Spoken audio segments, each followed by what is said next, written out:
Bienvenue sur Mental, le podcast dédié à l'optimisation de la performance et à la prévention de la santé mentale dans le sport et au travail. Je m'appelle Camille Land, je suis préparatrice mentale et psychologue et ma mission est d'accompagner les personnes dans la libération de leur potentiel tout en favorisant leur bien-être. Si le podcast te plaît, je t'invite à lui laisser une note et un commentaire. Et pour soutenir encore plus le podcast et l'aider à se développer, n'hésite pas à partager les épisodes si tu penses qu'ils peuvent être utiles à d'autres personnes. À présent, place à l'épisode du jour. Bonne écoute! Hello tout le monde, j'espère que vous allez bien. Je suis heureuse de vous retrouver aujourd'hui pour le 4e épisode du podcast. Aujourd'hui, on va parler de la gestion du stress. Je vais essayer de vous donner des outils concrets pour gérer le stress dans différentes situations. Et puis, on va aussi parler un petit peu de finalement qu'est-ce que c'est le stress, à quoi ça sert. Et essayer un peu mieux de comprendre ce mécanisme-là pour pouvoir derrière mieux le gérer. Alors, du coup, j'ai voulu faire cette vidéo suite à un sondage lancé dans une story sur Instagram dans lequel je vous demandais quel était votre plus gros défi mental. Et à 45%, vous avez répondu que c'était finalement le stress avant d'entrer en piste ou avant de vous mettre à cheval en fait, que ce soit à la maison ou en concours. Donc on va parler du stress aujourd'hui et j'espère que ça pourra vous apporter quelques pistes, quelques outils concrets pour pouvoir travailler là-dessus. Alors tout d'abord, on va voir un petit peu qu'est-ce que c'est que le stress, à quoi ça sert, pourquoi finalement est-ce qu'on stresse. Parce que faut pas se mentir, des fois on s'en passe très bien. Mais il faut pas voir le stress comme un truc relou, c'est vraiment un truc qui est utile et le truc c'est de savoir finalement s'en servir un petit peu à bon escient, de pouvoir en tirer profit. Donc le stress, en fait, c'est simplement une réaction du corps face à une situation qui peut être difficile ou menaçante. Et c'est tout simplement une réaction de fuite, en fait. Ça prépare votre corps à faire face au danger pour pouvoir fuir ou combattre. Alors vous allez me dire, mais ok, mais quand je stresse en concours ou avant de me mettre à cheval, même à la maison, a priori, bon, je suis pas non plus face à un danger extrême. Pourquoi est-ce que je me mets dans des états pareils? Votre corps, tout simplement, il a gardé un peu cet instinct de survie-là et le lien avec le raisonnement qu'on peut faire de dédramatiser la situation ou se dire qu'il n'y a pas de réel danger. Il se fait pas forcément parce que ça reste un instinct primitif. Et donc du coup, votre corps va avoir cette réaction-là de survie, quoi qu'il arrive. Quand on est stressé, le cerveau va envoyer un signal aux glandes surrénales qui libèrent de l'adrénaline et du cortisol. Ces molécules-là vont faire que le cœur va battre plus vite, que la respiration va s'accélérer, que nos muscles vont se tendre. Et finalement, c'est ce qui va nous permettre de nous retrouver dans une situation où on va être prêt soit à combattre, soit à fuir. Vous allez me dire, finalement, à quoi ça sert? Parce que je me retrouve avec le cœur qui bat à 100 à l'heure, les muscles tout crispés ou au contraire tout ramollo. Je respire super fort ou je n'arrive plus à respirer, justement, ma respiration se coupe. Ça me dessert un peu.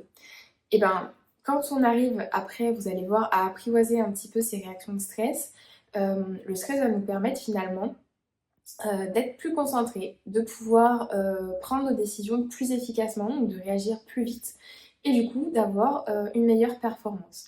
Mais tout ça, ça se travaille. Au final, on va essayer de trouver un juste équilibre entre un niveau de stress qui serait trop bas, où du coup on n'aurait pas forcément une bonne activation nous permettant une performance cognitive et physique adéquate, et un niveau de stress trop haut, voire un stress chronique, c'est-à-dire un stress qui dure sur le long terme, qui épuise le corps et l'esprit finalement, avec beaucoup de fatigue, de l'irritabilité, des troubles du sommeil, une perte de motivation parfois aussi. C'est pas ce qu'on cherche, donc on va essayer de trouver ce juste milieu, ce stress positif, comme vous pouvez le voir du coup sur ce schéma-là, qui est entre le calme et le stress négatif. Donc vous pouvez voir que finalement le niveau de performance optimal, il se trouve vraiment au milieu de cette courbe, là où le stress est dit positif, Donc c'est un niveau de stress qui va être moyen, où on va avoir une augmentation de la concentration, comme je l'ai dit tout à l'heure, et puis une sensation de facilité finalement pour faire ce qu'on cherche à faire avec un dynamisme optimal. En tout ça, on va commencer à avoir une amélioration des capacités, mais ça ne sera pas forcément adapté en fonction de l'effort ou de la performance qui vous sera demandé. Au-dessus de ça, on va commencer à avoir, comme on disait, de la fatigue, voire de l'épuisement et des problèmes de santé si le stress devient chronique sur le long terme. On peut même aller voilà, jusqu'au burn-out dans des situations de travail par exemple, avec un épuisement professionnel, mais ça peut aussi être un épuisement lié à l'entraînement.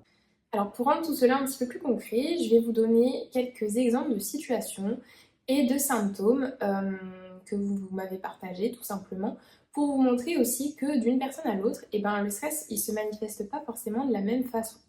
Alors du coup, en fonction des personnes, ce stress, il va se manifester à différents moments. Ça peut être bien avant d'arriver sur le lieu du concours ou aux écuries. Ça peut être au moment de se mettre à cheval, dans le paddock de détente ou au moment de rentrer en piste. Euh, on a aussi des symptômes qui peuvent être très différents d'une personne à l'autre. Et c'est pour ça que je vais vous donner quelques exemples. Donc ça peut être des symptômes liés au corps avec des sensations de tension, de raideur, ou au contraire ressentir comme si on était un peu tout ramollo, comme si les muscles étaient tout mous et qu'on n'arrivait plus vraiment à s'en servir correctement. On peut avoir la gorge qui se serre, une boule au ventre, la respiration bien sûr qui s'accélère, donc du mal à reprendre sa respiration, à prendre des respirations complètes et profondes. Sentir le cœur qui bat, qui s'accélère avec voilà, vraiment un rythme cardiaque élevé. On peut avoir aussi des pensées parasites. C'est souvent quand on stresse, on va avoir des pensées négatives. Donc on va souvent avoir tendance à voir les choses tout en noir en fait, vraiment négatives, à se faire les pires scénarios de ce qui pourrait se passer. On peut aussi avoir l'impression de ne pas réussir à se concentrer. Euh, alors, je vais vous expliquer aussi pourquoi. En fait, quand on a un niveau de stress qui est trop élevé, comme vous pouvez le voir sur ce schéma-là, et ben en fait, on a ce qu'on appelle le tunnel attentionnel qui va se réduire. Donc, pour une tâche complexe, en tout cas, qui va vous demander un certain effort cognitif, si vous êtes à un niveau de stress qui est trop important, et ben votre attention, votre capacité attentionnelle va se réduire, ce qui va du coup faire que vous pourrez être moins concentré sur ce que vous êtes en train de faire et ça sera du coup plus difficile pour vous de performer. Vous pouvez aussi ressentir des tremblements dans le corps, des maux de tête, des envies de vomir. Et voilà, toutes ces choses pas très agréables qu'on aimerait pouvoir éviter. Et puis généralement quand ça se passe comme ça, on a forcément des conséquences sur la performance. Donc derrière, peut-être que vous n'avez pas les résultats que vous attendiez, ou en tout cas peut-être que les résultats sont différents de ceux que vous pouvez obtenir à l'entraînement à la maison. Et forcément derrière, on a un impact sur la confiance en soi. On a peur que ça recommence du coup à la fois prochaine, et puis on peut rentrer comme ça dans un cercle vicieux qui petit à petit nous démotive et peut nous éloigner aussi du plaisir de la pratique. Il faut savoir que le stress aussi va dépendre de deux autres facteurs. C'est finalement le sentiment de compétence perçue. Est-ce que je me sens capable de faire face à cette situation-là? Est-ce que j'en ai les capacités? Et le niveau d'enjeu. Est-ce que cette situation-là, réussir par exemple cette compétition, est très important pour moi? Et si oui, pourquoi? Quels sont les enjeux derrière? Alors tout d'abord, quand on essaie de travailler sur le stress, la gestion du stress, notamment dans une situation particulière, on va essayer de comprendre finalement d'où vient ce stress-là. On va discuter pour essayer de faire émerger les facteurs de stress. Donc est-ce que c'est lié à une situation passée, à une expérience peut-être négative, un manque de confiance en soi plus généralisé, ou dans cette situation-là particulière, est-ce que c'est lié à des peurs, à des croyances peut-être, Ça peut être aussi par rapport à une situation qu'on a pu observer chez quelqu'un d'autre et qui nous est resté en tête tout simplement, qui a pu nous marquer.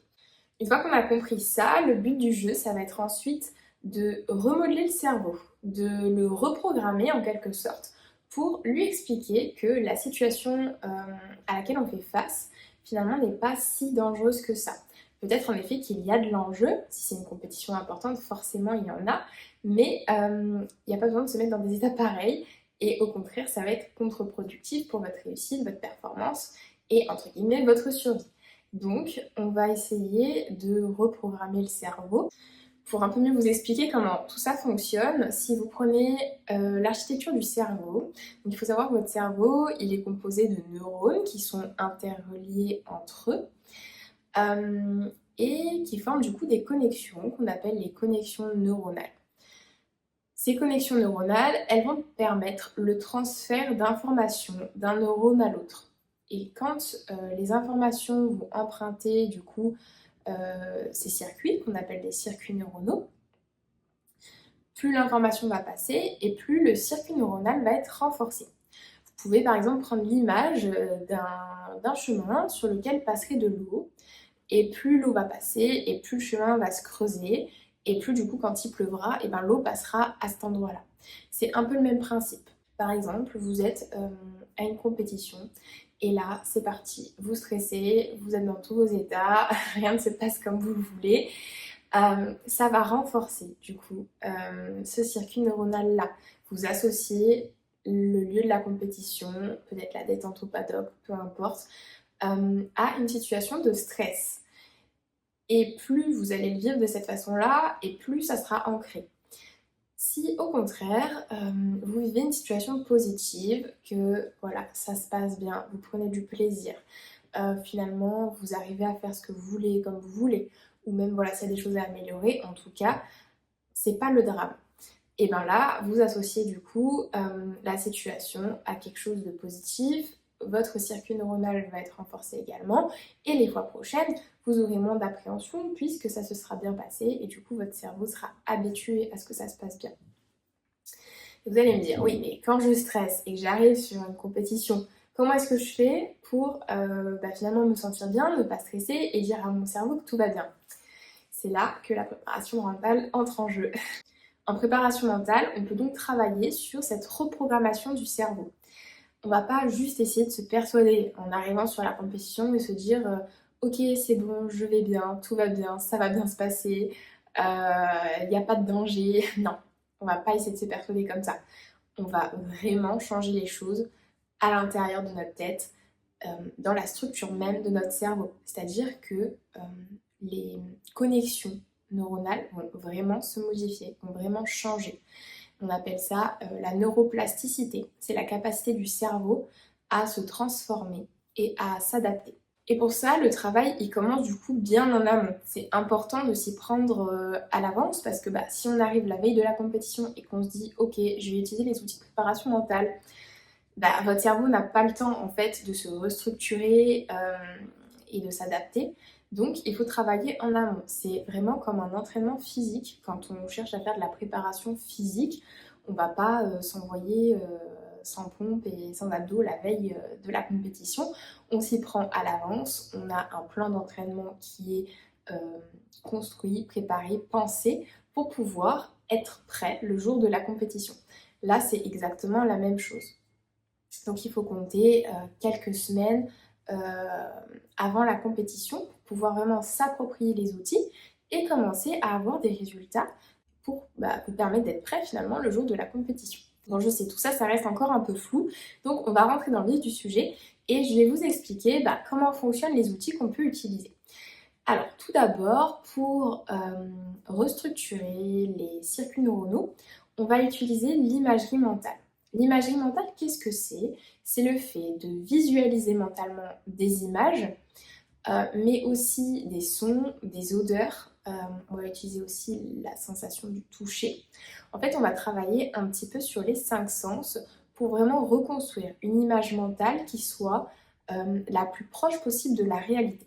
Et on va venir comme ça un petit peu tromper votre cerveau. Il faut faut savoir que le cerveau ne fait pas la différence entre ce qu'il imagine et ce qu'il voit vraiment. C'est-à-dire que déjà quand vous avez toutes ces pensées-là qui sont très peu constructives, hein, on va se le dire, ces pensées négatives qui vont venir tourner en boucle, ces doutes, votre cerveau en fait il fait pas la différence entre le fait que vous soyez simplement en train de vous poser des questions et la réalité. Donc quand vous vous dites est-ce que je vais vraiment y arriver? Oh punaise, j'ai peur de pas y arriver là. Cet obstacle-là, je le sens mal.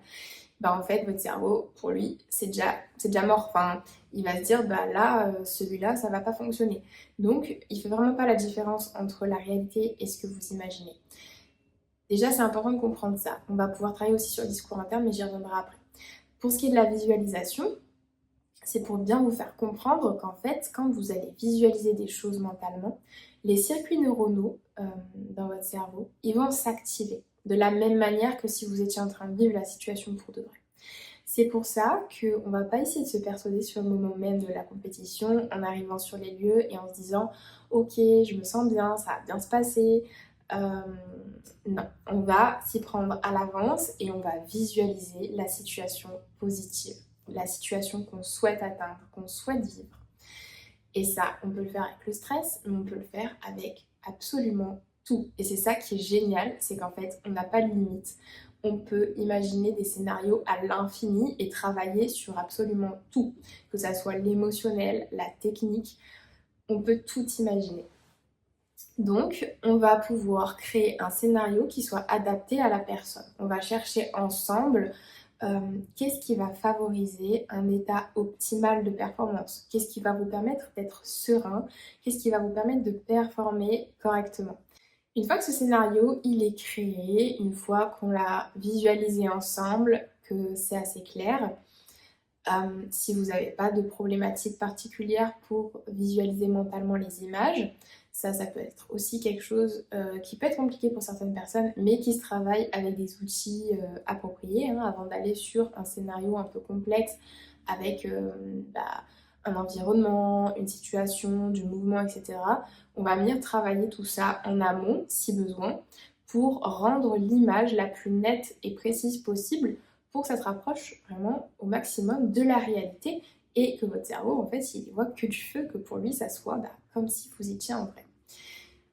Une fois que tout ça c'est travaillé, vous allez, vous, de votre côté, travailler en autonomie. Et c'est ça qui est important de savoir, c'est que le travail, il ne se fait pas qu'en séance. Le travail, il se fait en continuité. Vous allez travailler entre les séances, vous allez devoir appliquer ce qu'on a vu ensemble. Et vous allez du coup, tous les jours, tous les 2 jours, répéter cette visualisation-là, vous faire cette petite histoire dans votre tête. Et vous allez comme ça renforcer les circuits neuronaux qu'on cherche à renforcer pour réintégrer l'histoire qu'on veut se raconter, le scénario positif auquel on veut arriver. Alors selon les situations, au début ça peut être compliqué de réussir à visualiser la situation positive. C'est-à-dire par exemple, je vais prendre un exemple personnel. Quand je visualisais par exemple le fait d'aller sauter un obstacle, j'avais en permanence l'image soit d'un refus, soit d'une chute. Ça se passait toujours mal. Parce que mon cerveau avait associé, avait intégré que quand on allait sauter, ça se passait mal. À cause d'expériences passées répétées. Au fur et à mesure, en visualisant du positif, j'ai réussi à changer cette image-là dans ma tête. Au début, c'était compliqué. Et en y allant petit à petit, en essayant d'intégrer des images tout d'abord de l'extérieur, c'est-à-dire en imaginant quelqu'un d'autre à sa place pour intégrer l'image dans le cerveau. Ensuite, petit à petit, en s'imaginant à la place de cette personne, avec un autre cheval, avec son propre cheval. Il y a plein de techniques comme ça pour ruser un petit peu et faire changer le cerveau d'avis, on va dire comme ça. Vous arrivez petit à petit comme ça à intégrer l'image que vous souhaitez. Mais si au début c'est compliqué, faut pas perdre espoir, faut pas se dire ça marche pas sur moi ou ça marche pas tout court. C'est juste que c'est normal en fait. C'est le fonctionnement normal du cerveau et on a des outils pour ça, pour venir quand même réussir à intégrer l'image positive qu'on souhaite. Simplement, forcément, plus l'image entre guillemets négative est intégrée dans le cerveau et elle est ancrée profondément parce que ça fait longtemps ou parce que émotionnellement ça a été très fort. Et plus ça va être compliqué, plus il va falloir trouver des petits stratagèmes comme ça, des techniques différentes pour venir modifier l'image et reconsolider un circuit neuronal différent. Donc ça c'est la première chose. Après la deuxième chose, comme je vous le disais tout à l'heure, c'est que pour certaines personnes, c'est difficile de visualiser mentalement tout court. C'est-à-dire qu'on leur demande de visualiser des images ou ça peut être aussi des sons, des odeurs, peu importe, mais c'est compliqué pour elles. Ça peut être sur un ou plusieurs sens, selon les personnes ça diffère. Il y a des personnes qui arrivent très bien à voir les images, mais qui ont du mal au niveau des sons ou des odeurs. Des personnes qui arrivent très bien à entendre les sons, mais qui, au niveau des images, ça va être un peu plus flou. Ça peut être simplement le fait de ne pas réussir à se voir en mouvement. Ça peut être sur plein de petites choses comme ça différentes et ça varie en fonction des personnes. Et pour ça, comme je le disais tout à l'heure, c'est la même chose. Il ne faut pas se dire ça marche pas ou j'y arrive pas. C'est simplement que ça s'entraîne en fait. Et on va avoir des outils différents, des exercices différents pour entraîner chaque capacité en fait à visualiser, que ça soit au niveau de la netteté, de la précision, du mouvement, des sons, de la temporalité aussi, parce que quand on essaye de visualiser un scénario, on va essayer de se rapprocher de la temporalité réelle de ce scénario-là. C'est-à-dire que si je me visualise sur un parcours d'obstacles, j'enchaîne mon parcours, et quand je le visualise, il faut que ça aille à la même vitesse que quand je le réalise réellement. Pour que voilà, les mouvements, les sensations, ce qu'on visualise au niveau des images, ça se rapproche le plus possible, encore une fois, de la réalité. Voilà pour ce qui est de l'imagerie mentale. J'espère que ça vous permet d'y voir un peu plus clair, de comprendre un peu mieux comment ça fonctionne et comment est-ce qu'on peut finalement venir restructurer le cerveau, venir le reprogrammer pour aborder des situations qui peuvent être compliquées d'une autre manière et avec plus de positivité, plus de sérénité et du coup mieux performer derrière. Pour travailler sur la gestion du stress, on a d'autres outils, bien évidemment. Donc, comme je l'ai dit tout à l'heure, on peut avoir des pensées qui traversent notre esprit, des pensées pas toujours très constructives, des pensées qu'on appelle pensées négatives, pensées parasites. En fait, ici, c'est notre discours interne qu'on va venir essayer de moduler, de remodeler, un peu comme on l'a fait du coup avec l'imagerie mentale, c'est-à-dire que quand on a des pensées parasites qui surviennent, généralement, c'est à peu près toujours les mêmes dans les mêmes situations. Encore une fois, c'est notre cerveau qui est habitué, qui a associé une situation avec un certain type de pensée. Et c'est un circuit neuronal, un chemin qui est emprunté, où les informations vont passer très rapidement, très facilement. Quelque chose qui est devenu finalement automatique. Nous, ce qu'on va chercher, c'est un peu à court-circuiter ce chemin-là, ce circuit neuronal-là, et encore une fois, à le restructurer, reprogrammer le cerveau pour changer les pensées, le discours interne dans ces situations-là qui nous intéressent. On va pouvoir également forcément utiliser tout un tas d'outils pour travailler directement sur la gestion émotionnelle. Donc on utilise beaucoup de techniques qui sont basées sur la respiration, sur la pleine conscience, c'est-à-dire le fait d'être en conscience de son corps, de ses émotions, de ses pensées et d'être dans l'acceptation de ces ressentis-là. Cette notion d'acceptation, elle est hyper importante quand on cherche à gérer le stress parce que souvent, on essaye de repousser le stress, ce qu'on ressent, on essaie de se dire ok, je vois pas, non, je vois pas, j'écoute pas, c'est pas vrai. Le problème c'est que quand on fait ça, et ça revient de plus belle, un peu comme un boomerang qu'on envoie et qui nous revient en pleine tronche. Donc c'est pas forcément la chose à faire, c'est plutôt déconseillé. Ce qu'on va chercher à faire ici, c'est vraiment de s'ouvrir à nos ressentis, même si c'est désagréable. C'est de venir accueillir, de venir accepter ce qu'on est en train de ressentir, ce qu'on est en train de vivre. Le plus important va être de le comprendre pour pouvoir ensuite raisonner avec ça. Après, comme je le disais, c'est pas sur le moment de la compétition que ça se fait. Il faut venir le faire en amont pour que ça soit efficace ensuite sur le moment de la compétition.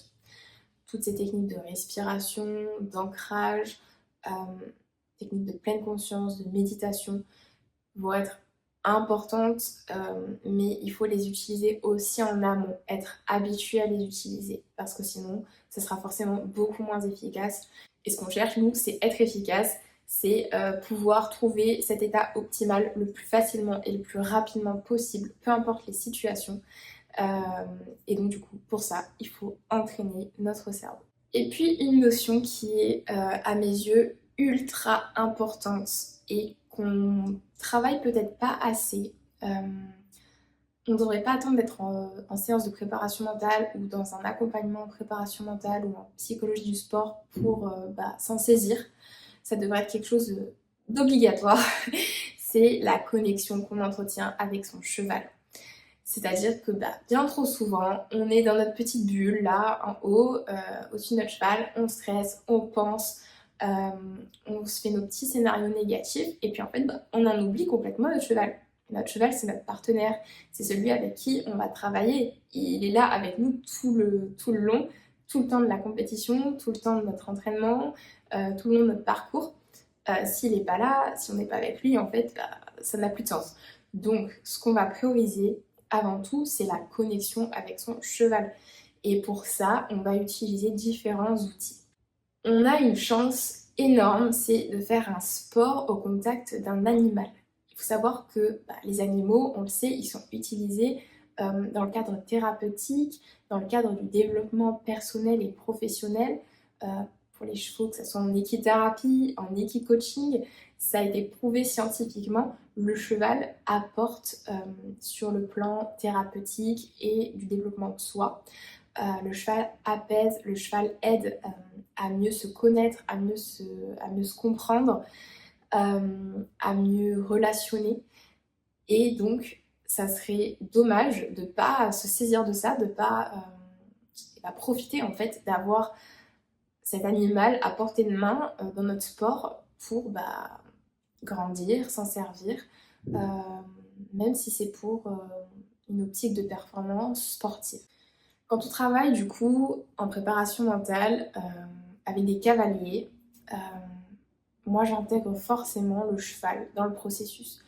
Si vous êtes propriétaire, c'est d'autant plus facile parce que vous avez noué un lien fort avec votre cheval.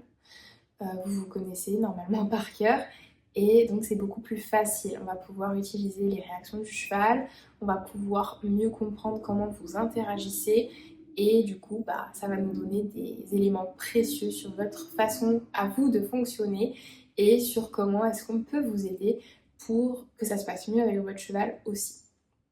Si vous n'êtes pas propriétaire, c'est pas grave. On va quand même pouvoir utiliser les réactions du cheval, on va quand même pouvoir se saisir de ça, utiliser le cheval pour vous aider à vous améliorer, à avancer et à travailler sur vous. Alors un petit exercice très simple pour vous permettre du coup d'être plus connecté avec le cheval, de pouvoir justement utiliser ce compagnon-là pour vous apaiser peut-être si vous êtes très stressé avant la compétition, pour vous aider à vous reconnecter, à vous recentrer dans le moment présent. On va utiliser la pleine conscience avec le cheval, tout simplement. Donc ce sont des exercices de pleine conscience. Je pense que je vous mettrai un audio de pleine conscience gratuitement dans le podcast pour que vous puissiez y avoir accès, l'utiliser. Et donc on va se servir du cheval comme ça. Peut-être simplement en étant aux côtés du cheval, en posant la main sur le cheval pour sentir le rythme cardiaque, essayer de se synchroniser avec sa respiration et utiliser les bienfaits du cheval tout simplement pour s'apaiser dans un premier temps, s'ancrer, se recentrer dans le moment présent. C'est ça qui est important parce que quand on a plein de pensées différentes, on va être soit dans le passé, soit dans le futur, on va peut-être repenser à une expérience négative, on va peut-être anticiper ce qui pourrait se passer de négatif, mais finalement on en oublie le présent et c'est ça qui est le plus important. Ça va être de se recentrer et de revenir dans le moment présent avec son cheval. Dernière chose, comme je le disais, plus vous allez répéter, que ce soit pour l'imagerie mentale, le discours interne, les pratiques de pleine conscience, etc., plus ça sera facile. Et ce qu'on va chercher à faire, c'est de rendre finalement l'état optimal de performance, donc l'état que vous cherchez à avoir, celui qui vous aide à performer au mieux, on va essayer de le rendre automatique. Et pour ça, on peut intégrer ce qu'on appelle un switch. Le switch va vous permettre de passer d'un état qui n'est pas forcément constructif pour la performance à un état optimal. Un peu comme si on claquait les doigts et hop, on bascule dans l'état qu'on recherche. Pour que ce switch soit efficace, qu'il soit rapide, automatique finalement, il va falloir le répéter aussi. Et ce switch-là, on va l'instaurer grâce à des images, grâce à un mot peut-être, pour que quand vous êtes dans un état qui vous convient pas finalement, le fait de penser à cette image, le fait de vous répéter ce mot-là, de faire un geste particulier, va vous ramener directement dans l'état optimal recherché.